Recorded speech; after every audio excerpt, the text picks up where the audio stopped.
দরজায় একজন কড়া নাড়ছে। ফাতেমা রাদিয়াল্লাহু আনহা বললেন, বাবা, একজন নতুন লোককে দেখলাম দরজার পাশে। নবীজি বললেন, দরজা খুলে দাও, তিনি তোমাকে এতিম করতে এসেছে। ফাতেমা রাদিয়াল্লাহু আনহা দরজা খুলে দিলে প্রথমে জিবরাইল আলাইহিসসালাম ও পরে আজরাইল আলাইহিসসালাম ঘরে প্রবেশ করলেন।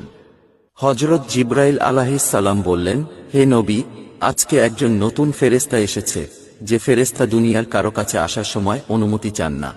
আজকে আপনার কাছে অনুমতি চাইছে।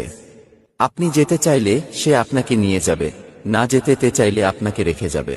নবীজি বললেন, থাকতে চাইলে কতদিন থাকতে পারবো? জিবরাইল আলাইহিসসালাম বললেন, আপনার যত দিন ইচ্ছা। নবীজি বলেন, তারপর কি? জিবরাইল বললেন, তারপর যেতে হবেই, কারণ জীবন যার আছে মৃত্যু তার হবেই। নবীজি বললেন, যেতে যখন হবে তাহলে এখনই আমি আমার আল্লাহর সাথে দেখা করতে চাই। হযরত আজরাইল প্রথমে নবীজির বুকের উপর তার হাতটা রাখলেন। নবীজি বললেন, আমার মনে হচ্ছে বুকের উপর উহুদ পাহাড় রেখেছে। নবীজি বললেন, কি রাখলে আমার বুকের উপর?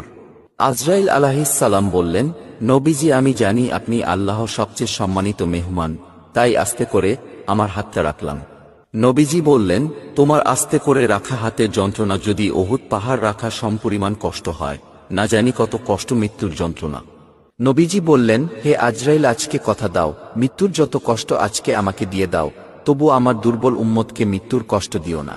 আজরাইল বললেন, হে নবী, আমি যেহেতু জান কবজ করব, আমি বলে দেই, আপনি আপনার উম্মতকে বলে দেন তারা যেন 5 ওয়াক্ত ফরজ নামাজের পর আয়াতুল কুরসি পাঠ করে।